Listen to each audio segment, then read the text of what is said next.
Morning friends, this is NRI Venkat. ఈరోజు మన political పాయింట్లో జనసేన అభిమానులకు, జన సైనికులకు నేను మనస్ఫూర్తిగా కృతజ్ఞతలు చెప్తున్నానండి. నిజానికి మిమ్మల్ని చాలా అభినందించాలి.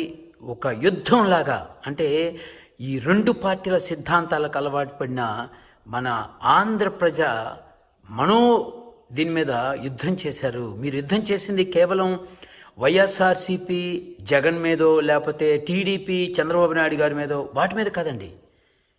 ఆ రెండు పార్టీలకి కొమ్ము కాయటానికి అలవాటు పడ్డ ఎంతోమంది కార్యకర్తలు, లేకపోతే ఆ రెండు పార్టీలకు కొమ్ము కాసే బలమైన మీడియా మీద, కుహానా మేధావులు, ఈ రెండు పార్టీల సిద్ధాంతాలు కలవబడి కుహానా మేధావులు పవన్ కళ్యాణ్ గారు విషం చిమ్మే ఎన్ఆర్ఐ దీపిక, శ్రీరెడ్డి, కత్తి మహేష్ లాంటి కుహానా మేధావుల మీద, వీళ్ళందరి మీద యుద్ధం ఒకవైపు అయితే, అసలైన యుద్ధం ఏంటంటే రెండు పార్టీల సిద్ధాంతాలకు అలవాటు పడిన వైఫల్యం మీద, మనోస్థితి మీద.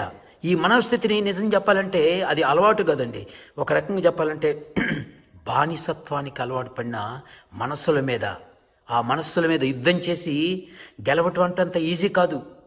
మార్పు సైకాలజీ మీద నేను దాదాపుగా రీసెర్చే చేశా కొన్ని, ఒక రకంగా చెప్పాలంటే ఒక డికేడ్ టైము నా బుక్ కోసం. నేను చెప్పాను కదా, అచీవర్స్ బ్లూ ప్రింట్, ఆ బుక్ కోసం ఒక 10 సంవత్సరాలు అండి, ఆల్మోస్ట్ 10 years అవుతుంది నేను ఆ బుక్ను కంప్లీట్ చేయలేకపోయా.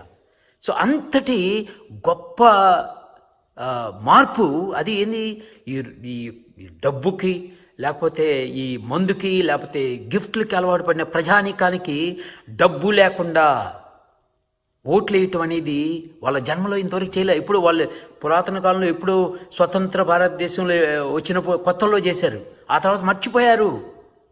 డబ్బు లేకుండా ఓటేయటం మర్చిపోయేదానికి ఈ రోజున అది గొప్ప విజయం. జనసేన మనం ఆల్రెడీ ఎన్ని సీట్లు సంపాదించాము, ఎన్ని ఓట్లు వచ్చినాయి, లేదా పవన్ కళ్యాణ్ గారు ముఖ్యమంత్రి అయ్యారా, ఇది కాదండి. మనం ఆల్రెడీ గొప్ప విజయాన్ని సాధించాం. ఈ రోజున విశ్లేషకులు కానీ, బయట ప్రపంచం అంతా కూడా అబ్బురపడేటట్టు తెలుగు ప్రజానీకం చేత డబ్బు లేకుండా, ₹1 ఖర్చు లేకుండా మనం ఓటేపించగలిగామంటే దానికంటే గొప్ప విజయం నన్ను అడిగితే ఇంకేమీ లేదనుకుంటున్నా. అంతటి గొప్ప విజయాన్ని సాధించారంటే కేవలం ఒక యుద్ధంలాగా జన సైనికులు పనిచేశారు. నేను చూశాను, ఎంతోమంది ఎన్ఆర్ఐలను చూశాను, ఎంత కమిటెడ్ ఎన్ఆర్ఐసో నేను ప్రత్యక్షాన్ని చూసి, నిజానికి నేను ఎప్పుడు వెళ్ళినా మీటింగ్లకి, ఎన్ఆర్ఐ మీటింగ్లకి నేను ఇన్స్పైర్ అవుతుంటా. కాకపోతే నేను చాలామంది తిడుతున్నారు, బట్ నాకు ప్రాబ్లమ్స్ వచ్చినాయి. ఇద్దరం మేనేజ్ చేస్తాం ప్రాజెక్టు. ఒకడు వాళ్ళ ఫాదర్ చనిపోయారు, ఇంకా మనం అవకాశం లేదు, he has to go. I took the burden. రేపు ట్యూస్డే ఆయన వస్తున్నాడు మళ్ళీ వెనక్కి. అప్పటి వరకు ఏం చెప్పాలని నాకు వీడియోలు చేయడానికి కూడా టైం దొరకలా. చెప్పుకుంటే మీకు ఇబ్బందిగా ఉంటుంది, బట్ నేను రాలేకపోయాను 1 month. ఎనో టు ద పాయింట్, మీరందరూ చేసిన యుద్ధానికి నిజానికి నేను ఒక రకంగా చెప్పాలంటే నా జన్మ పునీతం అయిపోయింది. ఇంతమంది యుద్ధం చేసే జన సైనికులకు నేను కూడా ఏదో ఒక అంతు మార్గదర్శకం కానీ, లేకపోతే ఒక ఇన్స్పిరేషన్ చేయగలిగాను నా లైఫ్లో అనేది ఒక గొప్ప సంతృప్తికరమైన విషయం అండి. రెండవది, మన పార్టీలో అవకతవకల గురించి విపరీతంగా, ఈవెన్ ఇప్పటివరకు బ్రహ్మాండంగా సపోర్ట్ చేసిన వాళ్ళు కూడా ఏదేదో పేలుతున్నారు. ఇలా చేస్తే బాగుండేది, అలా చేస్తే బాగుండేది. ఒక్క నాయకుడు తన సొంత డబ్బుతోటి పార్టీ పెట్టి ఇప్పటి వరకు ఇంత ప్రజాబలాన్ని, ఇంతమంది ఉద్దండుల్ని తన వెంట నడిపించగలిగాడంటే అది ఎంత పాజిటివ్ ఆయనలో ఉండబట్టి, ఎంత సైద్ధాంతిక బలం ఆయనలో ఉండబట్టి, ఎంత మనోబలం ఉండబట్టి, నీతి నిజాయితీ ఉండబట్టి ఇప్పటివరకు ఆయన ఒక్కడే తన భుజస్కంధాల మీద లాక్కొచ్చాడు. ఈరోజు కూర్చొని డబ్బు లేని వాళ్ళకి ఇచ్చారు, వాళ్ళకిచ్చారు, వీళ్ళకిచ్చారు. ఆయనకు ఒక విజన్ ఉంది.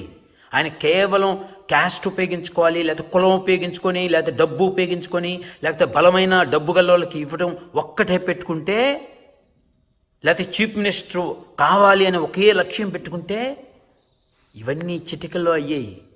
కానీ ఆయన లక్ష్యం వేరు. పవన్ కళ్యాణ్ గారి లక్ష్యం మార్పు. ఆంధ్ర రాష్ట్రంలో ఆంధ్ర రాష్ట్ర రాజకీయంలో మార్పు తీసుకురావాలనే ఒక గొప్ప లక్ష్యంతో ఆయన వస్తే మీరు ఏ కాడికి అలా ఉంటే సీట్లు గెలిచేవాళ్ళని, ఇలా ఉంటే సీట్లు గెలిచేవాళ్ళని చెత్త అభిప్రాయాలన్నీ ప్రజల మీద రుద్దుతున్నారు. మళ్ళీ మనము మూడో పార్టీ కూడా ఆ మిగతా 2 పార్టీలాగా ఉంటే ఇంకెందుకండి మూడో పార్టీ? మూడో పార్టీ ఒక పరిశుభ్రంగా ఉండాలి, నీతి నిజాయితీతో ఉండాలి, రాజకీయంలో కొత్త మార్పు తీసుకురావాలని కదా మనం వచ్చింది. మళ్ళీ సీట్లు ఇలా అయితే గెలిచేవాళ్ళం, అలా అయితే మళ్ళీ సీట్ల కోసం, ఓట్ల కోసం మనం కూడా పాపులర్ ఎలా? నిజంగా నేను ఎవరైతే డబ్బులు పంచారో, ఏదో చిన్న చిన్న ఇటు అందరూ ఒక్కసారి 100% మారలేం కదా. మన పార్టీలో కూడా కొంతమంది డబ్బులు పంచి ఉంటారు. ఆయన పవన్ కళ్యాణ్ గారు వాళ్ళని పిలిచి మందలించారు అంటే hats off to Pawan Kalyan garu. ఇది కదా మార్పు అంటే, ఇది కదా విజయం అంటే. నాయకులు ఎంత పెడతాడు మీవాడు, మనం చూసాం. జగన్మోహన్ రెడ్డి గారు పబ్లిక్గా మీటింగ్లో చెప్పడం, మీవాడు ఎంత పెడతాడు, డబ్బులు తీస్తాడా, ఎన్ని లక్షలు ఎన్ని కోట్లు కుమ్మరిస్తాడు అని చూసి రోజుల్లో పార్టీ అధినేత ఎవరైతే డబ్బులు పిలిచారో వాళ్ళని పిలిచి మందలించడం అంటే hats off to Pawan Kalyan garu. ఆయన ఈ రాష్ట్రంలో రాజకీయ మార్పు కోసం పుట్టిన, నా ఉద్దేశంలో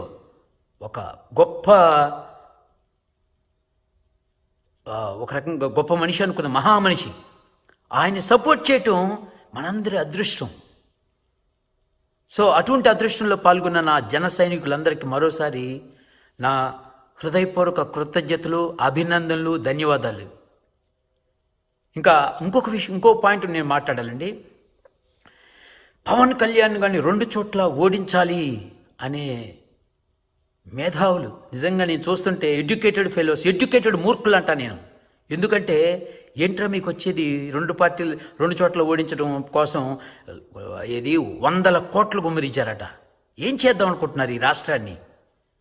బడుద్దాయిల్లాగా చదువుకొని ఎన్ఆర్ఐలుగా ఉండటం కాదు, కొద్దిగా బుర్ర పెట్టి ఆలోచించండి. థర్డ్ పార్టీ ఎంత అవసరమో ఎందుకు అసలు ఒకటి ఇలా భయం ఏందో తెలుసా? ఇలా భయం ఏందంటే పవన్ కళ్యాణ్ అనే వ్యక్తి అసెంబ్లీలో కూర్చుంటే ఇలా పప్పులు ఉడకవు. ఇప్పుడు 100 కోట్లు గుమ్మరించారు కదా, వీళ్ళు ప్రభుత్వ ఖజానాని మళ్ళీ కొల్లగొట్టాలి, ప్రభుత్వ భూముల్ని చేసుకోవాలి, ప్రభుత్వ గనుల్ని, ప్రభుత్వ వనరుల్ని కాజేయాలి, లేకపోతే వాళ్ళ అప్పులు తీరవు. ఈ కుమ్మరించిన డబ్బు మళ్ళీ రాబట్టుకోవాలి.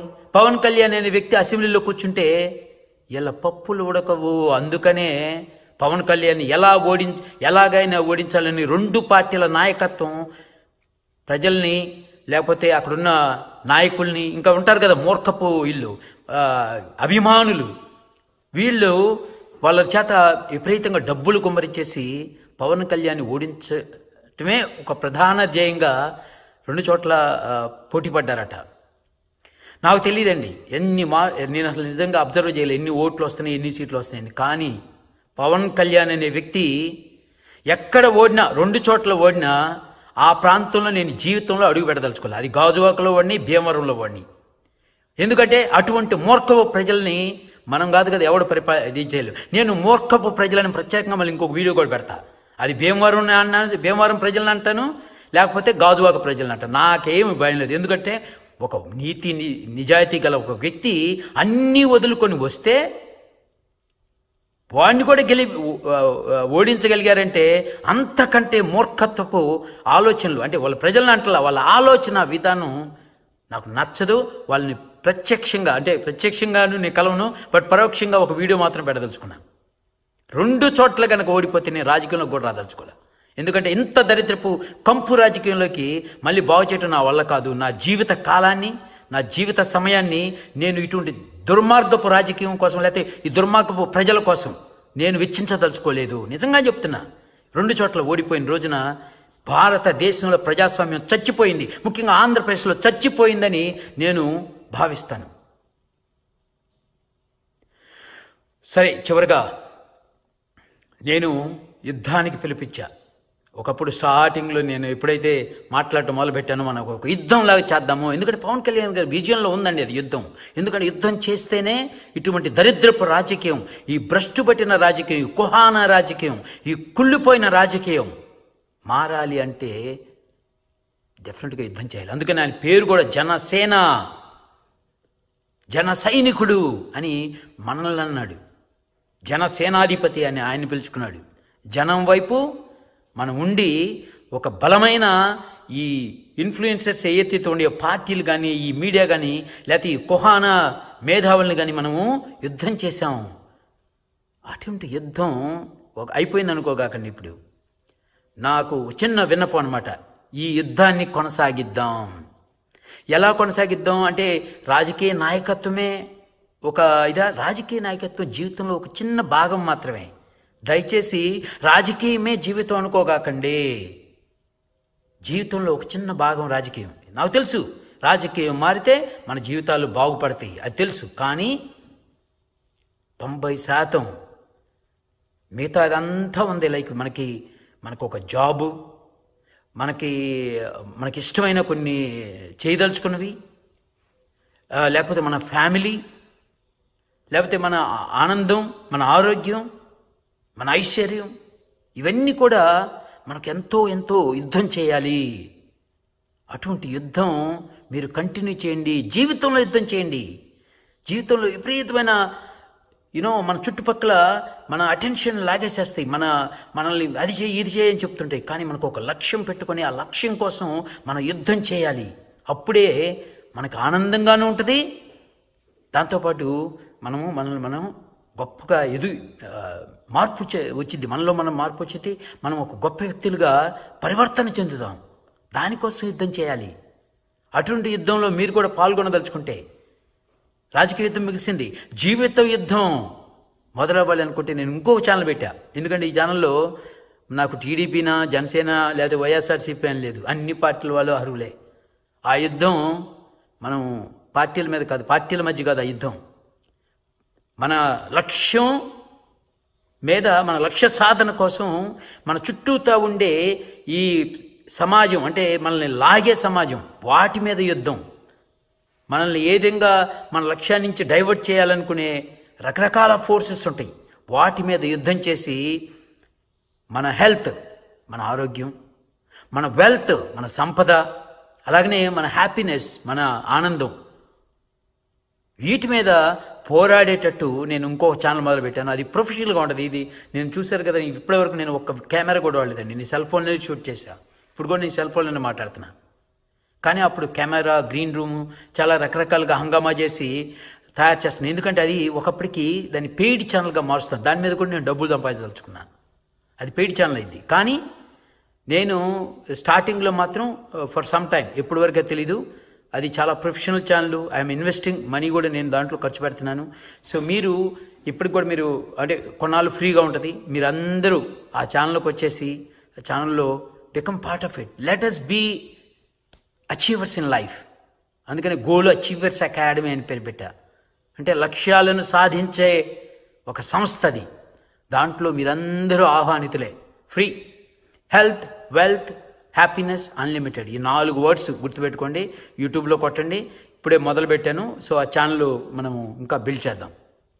సో మీ అందరికీ మరోసారి జనసేన అనే ఒక పార్టీలో చేరి ఆ పార్టీని కొమ్ముగాసి పవన్ కళ్యాణ్ గారిని ముఖ్యమంత్రిగా చూడాలి అనే ఒక సదుద్దేశంతో, అండ్ రాష్ట్రంలో ఈ దగుల్బాజీ రాజకీయాలకు ఫుల్ స్టాప్ పెట్టి కొత్త రాజకీయం పెట్టాలి అనే ఒక మార్పు కోసం కృషి చేసిన జన సైనికులందరికీ నేను పాదాభివందనం చేసుకుంటున్నాను. కృతజ్ఞతలు. See you very much in the next video. Thank you very much. Jai Hind. This is NRI Venkat USA.